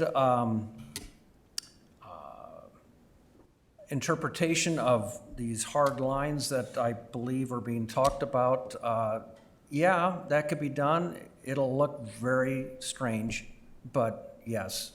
But I think it would be really almost, well, it's certainly not going to be in keeping with the architecture of that house. It's going to really look like some sort of, I'm trying to think of the right adjectives, sort of a bastardization of something going on here. It would be very strange looking. But theoretically, yes, but aesthetically, pretty ugly. Thank you. So I believe we are done with comments, and this is a voice vote. Just do a roll call since you have to. I don't know if there's any other public comment, or there are people on the call. Okay, so let's do that too. So do we have anybody online raising their hands? There is one attendee virtually attending still. If that person wants to make a comment, please raise your hand so you can be recognized at this time. Thank you. So we will move from a voice vote to a roll call, if there are no objections. Clerk, call the roll. Trustee Fisher? No. Trustee Rappin? Aye. Trustee Ryder? Aye. Trustee Inkeman? Nay. I vote, President votes. Thank you. President votes. You need to vote. You need a vote. I will vote. Oh, I'm sorry. Taking a deep breath. So it's actually, in case you guys haven't understood that, I'm French, and I grew up in those circumstances where things just don't fit, and the walls are 4 feet, and the Wi-Fi will not go through the wall, right? And so in this case, we have a interesting situation where their kitchen is on the next yards, next lots of property. And we're trying to do better with construction. And I've looked at those plans very closely, and I hear very well what Trustee Unconman says. And we have talked this afternoon, and I really believe that Trustee Unconman is sincere in her comments. I've also talked with Trustee Ryder we're here to save a property, and to the HPC, we're here to save a part of our history. And I appreciate the effort of Rob as the architect and the owner trying to work with that structure that is history to our village. And we're trying to do the best. And I believe that to Trustee Ryder, that the letter from Megan Diem as the neighbor at 502 North is to be taken to its word. That is, somebody wrote a letter and signed their name at the bottom. I don't know what are the implications behind if that person was forced to sign that letter. There's a letter, okay? And for that, I'm going to vote yes. Okay, and this is the first reading. We'll be back here in 2 weeks.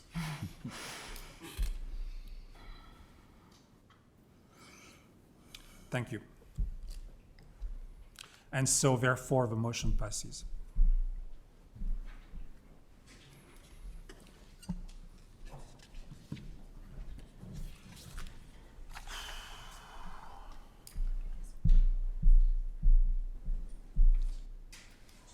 Next item is at item number 6, the village finance report.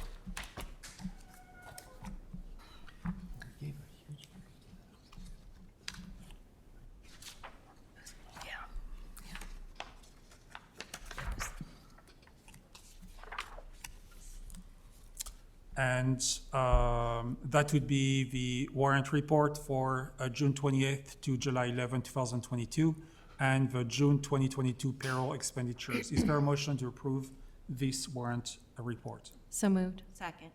Thank you. As a summary of background and reason for request, expenditure of village fund for payment of invoices in the amount of $428,749.71 for June 28th to July 11th, 2022, and expenditure of village funds for payment of payroll in the amount of $505,489.41 for June 2022, for total expenditures of $934,239.12. You will find the reports and documents attached are as the warrant report for June 28th to July 11th, 2022, of the amount, again, of $428,749.71, dated 6/28 to 7/11. The invoice register report shows checks with a status of open or paid. All checks with a status of open are computer-generated checks for the board's final approval. Checks with a status of paid are checks processed manually. And number 2, the fiscal year 2022 to 2023 payroll report. And I also understand that our finance director will not be here tonight to answer questions, and that our village administrator will answer the questions. Any questions on the board? I do not hear questions. So this is a roll call. A clerk, please call the roll. Trustee Ryder? Aye. Trustee Inkman? Aye. Trustee Fisher? Aye. Trustee Rappin? Aye. Thank you. Next is item 7, that is our village administrator's report. Thank you. I have a few things this evening. Jeff's going to come up to the podium and review with everyone progress of our capital initiatives that have been very busy thus far this year. Before he does that, though, I just want to make 2 comments. One is, we talked at the last meeting about the village's initiative to outsource tree trimming. We talked about the RFP being put out on the street before the end of this month, July. It actually went on the street on Friday.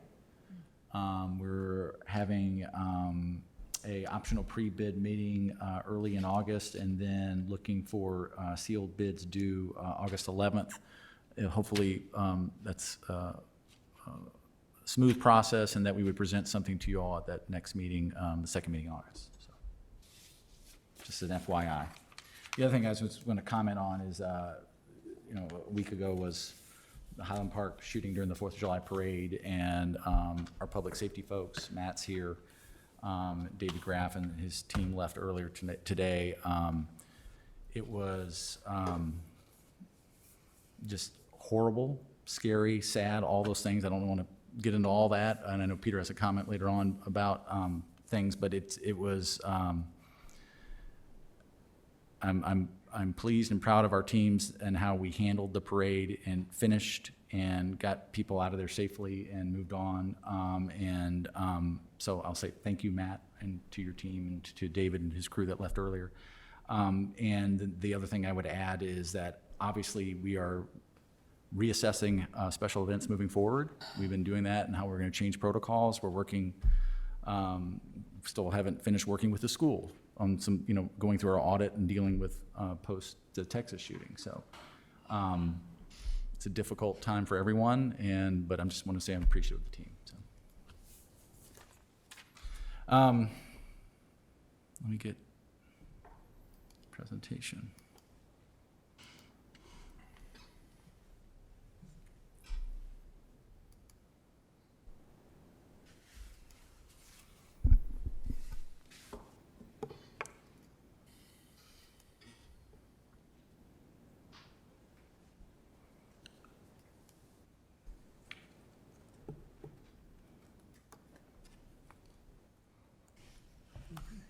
The last time we did this report, I think it was December. So just kind of go over what has changed since then, what is the same, and it's been a challenging year to procure services with inflation and supply chain issues. So this is how far we've gotten. I guess there are, since, as you can see, if there's 6 things I put in the done column. There's a couple minor things hanging out. So we talk about block 2.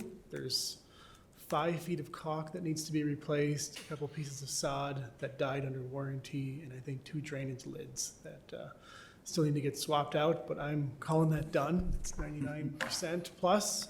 So that is finished up very recently. Like I said, you will see them out there for some odds and ends, but that took a little bit. Started last fall, finished in late June, I believe. The Tangley Oaks path resurfacing also was completed pretty quickly this spring when they finally came out in May. One of the big issues there was a lot of the residents complained about trying to walk through the crosswalks. We don't, not painted crosswalks, but just street crossings because they weren't ADA compliant, they were bumpy. So I think one of the big things we did there was we made them all that we could more walkable. And then the street resurfacing and patching, we still have the striping to do and a little bit of gravel, but that has also been completed very recently by Peter Baker. So those are some big ones to check off, especially dollar-wise. Sanitary sewers, we just hot off the presses. I got the binders of our sewer televising. That's the kind of reports that we look at. So that identified a few segments of sanitary sewers that should be lined. So that will be a future project. We'll get to that. But 8,000 feet. Our guys, we have a sewer truck which will clean sewers. We do not have a camera. So even sometimes they will clean and roots will just kind of flap up and then flap back down. So that's why you still see some roots in this picture. But get a real high quality reports, locates all the laterals, which is helpful during construction, and identify stuff that needs to be fixed. So that's going to be used on a project coming up. Water, I don't know what you do when you see a fire hydrant, but I go look for the year in the back, see how old it is. If you have a scavenger hunt, you'll find that 2016 hydrant. But we replaced all the water mains on Newman, Ravine, Ascot Court, and we had a hydrant testing program where they looked at, I think, 70 hydrants flowed and did some of them were flow tested. So those were completed this spring. And then next. And then we get to stuff that is in progress. This is a long list. Crack sealing, we have a signed contract. Just trying to get them to come in and do their thing, hopefully in the next couple of weeks. We had tried to bid out the flashing beacons project by the elementary school. We received 1 bid. It was not serious. It was 4 times the value of the work. Part of the problem there is it's almost equal electrical work and concrete work, and it just, there's no bidder who wants to do both. So we're trying to break that up into electrical contract and concrete contract. Another issue we had is the manufacturer of the beacons said that they didn't think solar was a great idea, especially on the east side with the shade. A different manufacturer we talked to since thought it was fine, so we decided to do a test. There's a, we put it out last week. There's a little solar cone that was taking in some data. We expect to get the data back any day now, and then we'll figure out if we can do solar, which would be much cheaper than having to run a conduit under the street. So trying to get that moving. Unfortunately, it won't be done before school starts. But we're trying to break it up as best we can, given that we couldn't get a good bid. Yeah, and other disappointing news, Green Bay Road Recon, we applied for a grant through the Council of Mayors. We were not on their program list so far. We're put again on their contingency list. We strongly disagree with the way that our application was scored. We will try again, most likely in 2 years. We'll keep looking for other sources of funding. And what we're doing now is trying to figure out, is there something we can do to nurse Green Bay Road along? It's in poor shape, obviously. So is there a interim project that we can do, low dollar, to try to make it smoother for traffic that also won't mess up our next application, because road condition is part of that scoring. So if you make it too nice, you lose points, which is frustrating as well. The Green Bay Road Bridge, last we talked, the State Historical Society said we had to keep the iron trusses, which nobody in town seems to really want to keep. So we wrote a, what they call as an adverse impact would be if we took them down. We wrote a report saying this is why we think it's okay. It's been under review for many months with the Historical Society. It's not the most time-sensitive issue. The bridge is structurally fine for many more years, but trying to work through that with the state. Scranton underpass handrails, we also bid and got no bidders. I have a contractor who wants to supply the handrails but not install them, so we're looking for somebody to do the install or another vendor who could do both. That is going on now. CBD parking study, we're gonna have updated. Our friends from Michigan, from Rich and Associates, are gonna be here later this week. You'll see them at the farmer's market on Friday taking public comment. They have some interviews with Rob Douglas, who was just here, and some of the other downtown merchants and building owners to try to update our parking study, see if there's anything new. We have a couple questions for them. Glen Avenue footbridge, we have a donor who's graciously agreed to help us replace the bridge you see there. So that engineering has started on that. I believe the soil borings have been done, the survey's been done. We're working on the abutment design and then going to a bridge manufacturer. And this is a new project, number 8, the pedestrian bridge at the North Chicago border. State Senator Julie Morrison secured, I think, $1.25 million to try to get a pedestrian accommodation over that. We have an engineering firm looking at that as well, trying to do, it's called a feasibility study, just how it's very sloped off at the edge of that bridge. It's kind of a difficult site, so they're trying to decide, can you widen the existing bridge? Can you put a second bridge next to it? How that would work, so that is in progress right now. I expect something back on that in August. I have a question for you. There's another bridge in town that was supposed to be addressed. That is the UP bridge, and we have waited since last year. A few times UP was supposed to come and repair it, and they're supposed to come in August. They're supposed to come in early August, close the viaduct for one business week, Monday through Friday. Monday through Saturday. Monday through Saturday, okay. We think they'll be done Friday. They'll be. But it would be a full, Very, full closure during that period of time, but we work with the schools and so forth, but it's up to the Union Pacific to get it done. And we were just actually talking about that today, making sure they've applied with IDOT to get Yes, the trying to make closure sure approval. all the forms were signed. The last time that got pushed back was because Lake Forest had a different closure on the same detour, so we had to push ours off. Theirs took priority because of the community hospital connection. Yeah. And this time they will succeed at coming to visit us, right? Till is I up see to their Union trucks in Pacific. town, I can't guarantee you anything, but that is the plan. It's been moved around, I think, 3 times now, so I certainly expect them to show up and do that work. Thank you, Jeff. Sanitary sewers, Tangley Oaks, one of our pumps is currently on the operating table with the Flolo Corporation. That should be back about a month or so, fully rebuilt and good to go for 30 more years. So that is good news. Manhole rehabilitation, we had a pre-construction meeting today. They plan on coming in early August, about 3 weeks of a lot of them in the middle of the streets, just putting a liner on the inside of manholes. The picture you see here, that piece is broken just below the lid, letting the street base fall in the bottom and the asphalt sinks around it, so they'll replace that. A lot of new lids, they're letting too much water in, so it's very all throughout the village here and there, hitting manholes. And then, like I said before, a sewer lining project based on the TV report that we just got.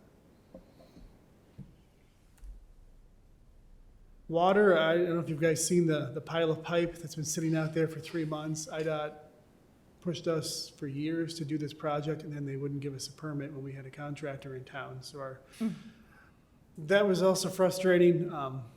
When they review a thing, they can't just say move it 2 feet to the left. They say, please redo all your drawings, submit them, and we'll take 6 weeks to look at them again. So our contractor had to go do a different job. They are scheduled to also come back in early August, so I expect them. That will not disrupt traffic at all on 176. They're going to have a pit over by Canals, and then that little frontage road behind the wall you see there will be the other disturbed area. So that shouldn't impact us too much, other than it's a couple $100,000 worth of work. Stormwater, we've been talking many times to the Finance Committee, the Committee of the Whole, and this body about planning to see if you choose to implement a stormwater utility. So we are working on maybe a draft ordinance for your review later in August. The county has agreed, as you had approved, to an agreement to do the phase 1 for our large storm sewer project, which should help us secure funding in the future. So that is very good news. Miscellaneous storm improvements are just odds and end jobs. We just had a storm sewer run down Newman Court to pick up a sump pump that had caused quite an iceberg last winter. So that is just a small little thing that will help police safety, release. Jake's guys are having to salt something every day, all winter long. So there's a couple other small things we're looking at for that. And then, yeah. As we just finished the water main replacement, trying to use the money left over in the budget to wash the water tower and do some hydrants and valves. We had a couple of really bad water breaks that ended up being expensive because they were on Green Bay Road. So I'm gonna talk to Bettina, just make sure that our fund is healthy enough to support the rest of the budgeted work, or if we have to scale it back a little bit, since the water fund is a little less able to handle big hits. Sidewalk replacements, again, we had a bid that was terrible, so we rejected it.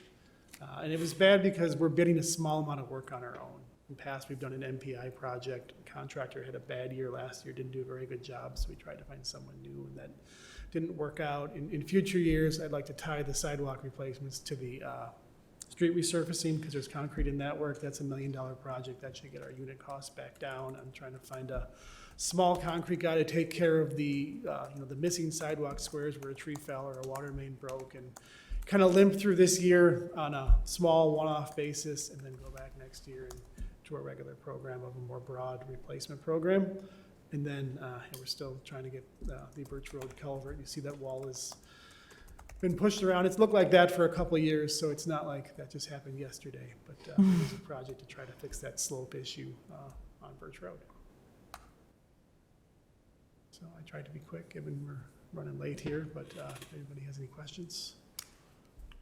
I really appreciate the update. There's just lots of detail and lots of moving parts, and it's, if we don't get an update, we kind of forget where we started, and it's good to have a look at it every once in a while. So I really appreciate you including that and going through all the detail.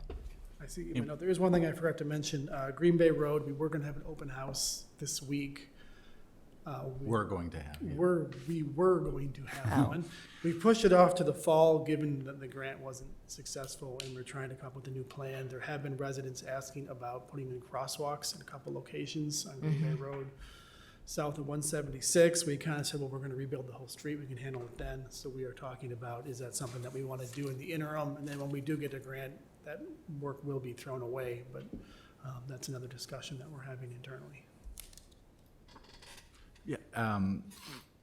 Thank you, Jeff. And so we can do these as frequently as you would like. So we can certainly quarterly may be appropriate moving forward, and we can check in if that's too much, too little. But this is the peak right here, as you can tell. There's a lot going on. But are there any questions? So I do appreciate the report for the rest of the board here, because I'm working a lot with Jeff and Drew and I are with each other at least 2 or 3 times a week. Chasing money for working stormwater, on it and getting stuff done for the village that is infrastructure, that is the stuff that breaks. And for the stuff that we haven't really worked in the village for, water infrastructure is one of them. So I'm grateful you do that work so that we're on the same page. And I hope good news will come to us in the next couple of months. That's all I have to say. So I have one request.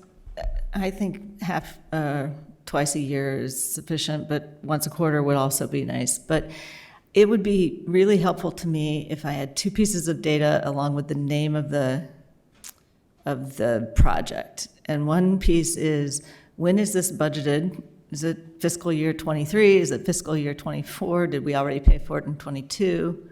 And the second thing is, how much are we budgeting for that? Now, maybe that turns us into a completely different report, but I'm sitting here thinking, oh, I remember that. That was going to cost about $400,000. Was it $400,000, or was it that the other Green Bay project? Yeah, you know what I mean? Yeah, no, we can do it. We've done it that way before. Yeah. When there's been fewer projects. Right. Yeah, right. But Right. We have that information, and we can provide. Do we need to plan for it in the next budget, or, yeah, you understand. So Yeah. those 2 pieces of information would make it more useful. Yeah, and for me, it's, there's a lot there. There's so much going on. What I don't have a sense is by and large, are things on time and on budget, or are we dealing with some macro trends that are delaying us and or causing cost overruns? Yeah. Yeah, and generally, yes. This year, just, there with the pricing and inflation, things have gone up. Like the sidewalk program, we've hit the pause button on that because it really came in. What was it? What was the magnitude over? It was 80%, I think, more than last year. I think the short answer is mostly we're on budget because Yeah. we can adjust the work. Timing has slipped with the inflation and trying to procure. So some of the sanitary projects were FY22 projects that we're finishing now. And I would even go as far as say, even what we've seen from the contractors, and we've spent more time and energy hand-holding contractors this year than we ever have. And, It's a lot of restrained work from the COVID year, and then people like us, the budget was okay, so they put all that work back out there. So the contractors are trying to do more work than maybe they should, and it shows. it's causing some issues. Yeah. Yeah, so, but no, I appreciate, we can do those requests for certain. And there's one more thing I would mention, thank you, Jeff, unless you have anything else to add. Thank you, Jeff. Thank you. There's one more bit of good news I wanted to share, which I know this body has talked about from time to time, was having more resources for, I will call it, maybe a social support responding to law enforcement calls rather than, I mean, people first usually call the police first when actually maybe a social worker would be more appropriate resource. So there's some good news coming out of the Lake County Health Department for a change. It's not COVID or mosquito related, but. Right, so good evening. We received word today that the Lake County Health Department is moving to a more extensive community response to crisis situations. And so they expanded their existing crisis program to include a mobile response service. This would include, so it's besides a phone call, like you could pick up the phone and call for help, but also having that ability to respond to a situation. And at current, it's going to be available from 8 a.m. to 12 a.m. And then with the hopes of that expanding to a 24-hour service. And so what does it mean for us, right? So anyone in the community can reach out and say, hey, I just need some help. Call 988 or their other number. 988 is coming out here soon. And what we're doing is we're going to post this out. Everyone, I think, received a little flyer. We're going to be putting that on our social media as well. But this also allows our officers, when they respond to a situation, to utilize them as a resource. So that's going to help Makes us sense. in those types of situations. So we just want to share that good news. I just wanted to say this is something that has affected everyone. And I know that I've had situations where I felt like if we had some little bit more of a resource to go with instead of relying on a police response to something that's more appropriately a mental health issue, there could be a better outcome. And so I'm super excited about this, and I hope that we kind of lean into what they can provide for us, and that if individuals don't self-select using this, that the police would kind of redirect, and just know that I'm very excited about that. I know the village residents will benefit greatly from that. So thank you for coordinating and implementing this. I think it's a huge, huge win. Absolutely. Yeah, I think it's great too. I think part of the challenge is communication, right? So I call 911 if I have an emergency, or 411 if I need information. Well, that's old school, but, and I call this number if I have a mental health issue, but defining, what this is really used for is part of Lake County's challenge, I think. And we'll work with the county on that to the Yeah. extent and push it out through our communication channels, but this is literally fresh off the press. Yeah, this it's Really really today, neat. this was some late Yep. afternoon Late breaking phone news. calls. Yeah, that's Found out about this outstanding. Good news. Yep. So Great. But yeah, any questions, comments, concerns? Obviously, we're doing our best to find out some more answers. So Yeah, thanks for Thank the you. good news. Thank you very much. My report. Thank you.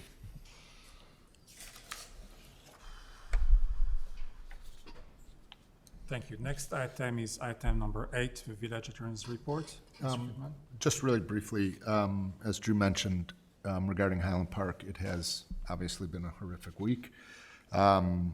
We've represented that town for about 30 years. So it's just been a very trying week. I wanted to make sure, and Drew put it on everybody's, there is going to be a community vigil on on Wednesday at 7 o'clock in front of City Hall. They are specifically inviting neighboring communities and board members and staff who have all assisted them in innumerable ways. since the tragedy hit last Monday. So everybody's encouraged to attend to show support for the community. Thank you. Thank you.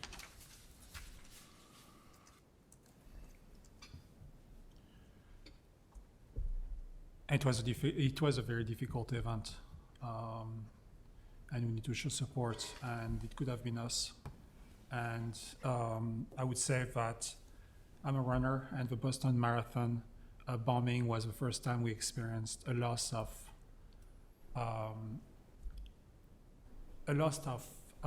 being genuine, and we didn't have to watch behind our back if we were going to cross an area that had things that could be dangerous. And this is the same thing for our parade. It's not a fun time, and I know that. I mean, the first town I lived in, really, when I moved to the United States, was Highland Park, and so seeing that is terrible. So my heart is with the people of Highland Park.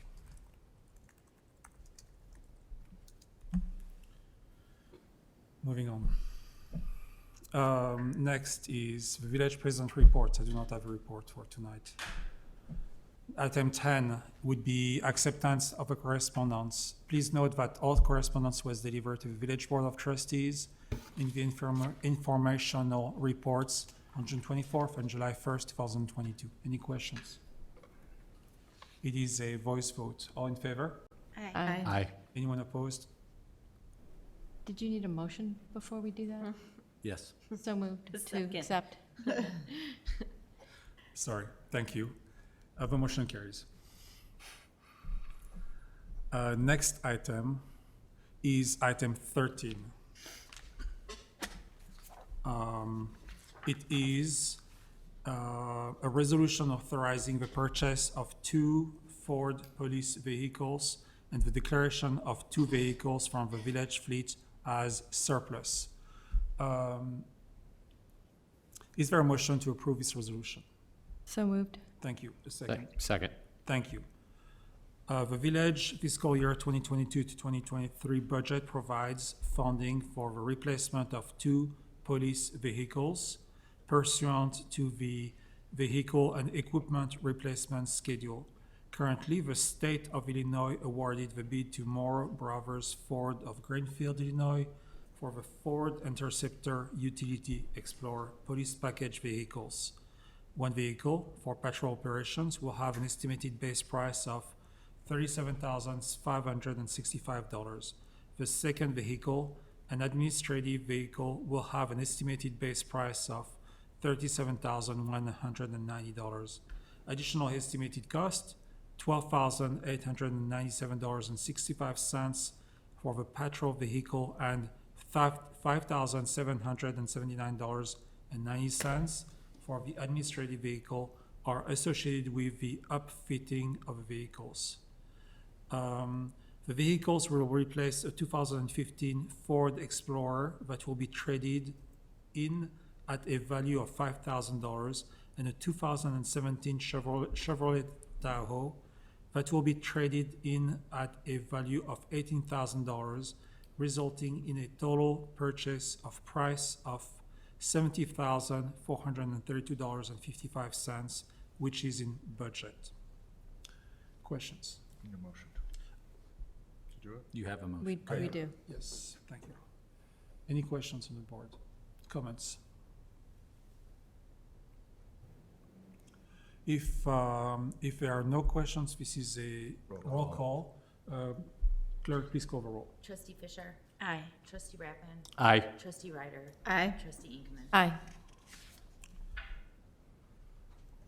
Next, item 14 is a resolution approving the 9th amendment to the village administrator's employment agreement. Is there a motion to approve a resolution? So moved. A second. Second. Thank you. On January 1st, 2008, Village Administrator Irvin commenced his employment with Village and became the 7th Village Administrator since 1962. In accordance with Section 4 of the Employment Agreement between the Village and Village Administrator Irvin, the President and Board of Trustees have conducted a performance review and determined that it is in the best interests of the village to adjust Mr. Irvin's compensation to be consistent with the village's official pay plan and to recognize his organizational contributions during the past performance review period. This is the 9th amendment to the village administrator's employment agreement since 2008 and the first since May 2019. Attached to the package are a resolution approving the 9th amendment to the village administrator's employment agreement. Questions and comments?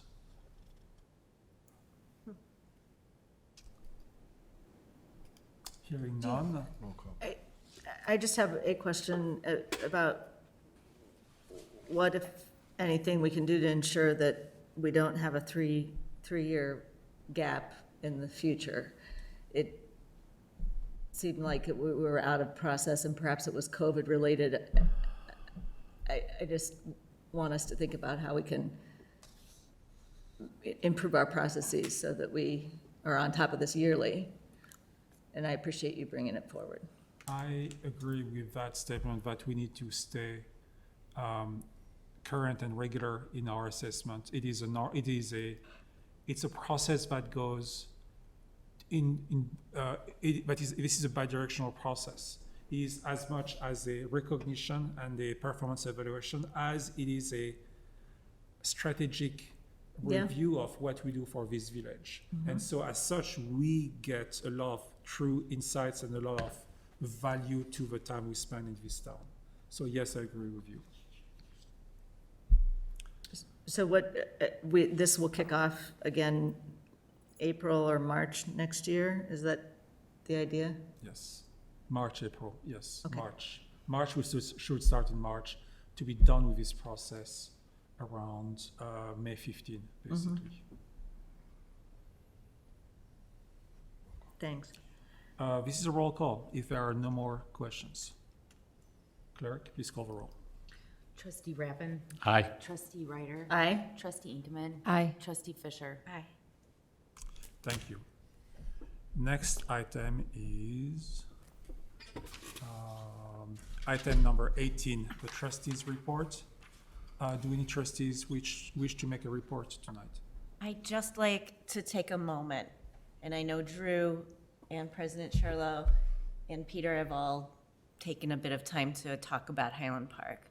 But I want to also, because it's where I grew up, it's my home, my family still lives there. And I think I couldn't leave here without, again, acknowledging our first responders and thanking you, Chief, for not only keeping our village feeling safe, which I did. I was out in the parade, and in a moment that could have been much more chaotic and scary for our community, you all were out there to assure that we felt safe, but also for running towards the problem and helping our brothers and sisters just down the street. It means so much, and I am so proud that our community was there. I think it really represents the strength of the North Shore, what we do for each other. We come together and we lift each other up in hard times, and we celebrate in good times together.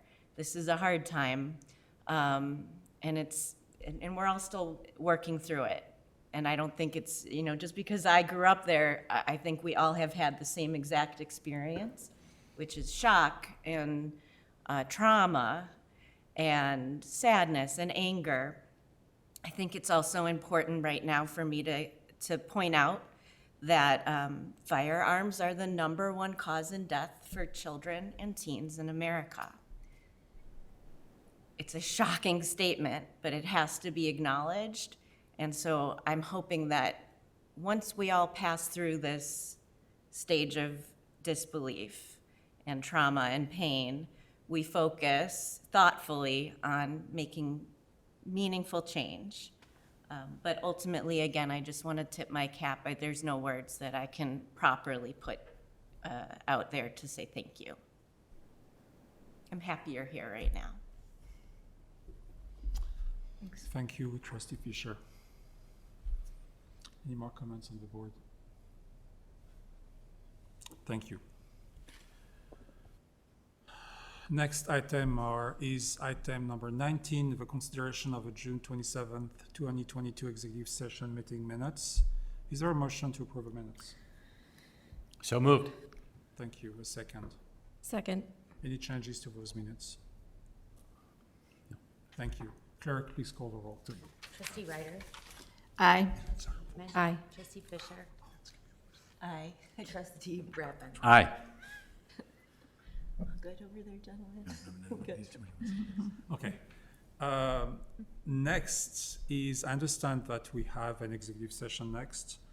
May I have a motion to adjourn to closed session to discuss pending litigation and to adjourn this public meeting immediately and without any further business upon the adjournment of the closing session? So moved? Thank you. Second? Second. Thank you. Roll call, please. Trustee Brabman? Aye. Trustee Ryder? Aye. Trustee Inkman? Aye. Trustee Fisher? Aye. Thank you. I declare this meeting closed. Thank you very much.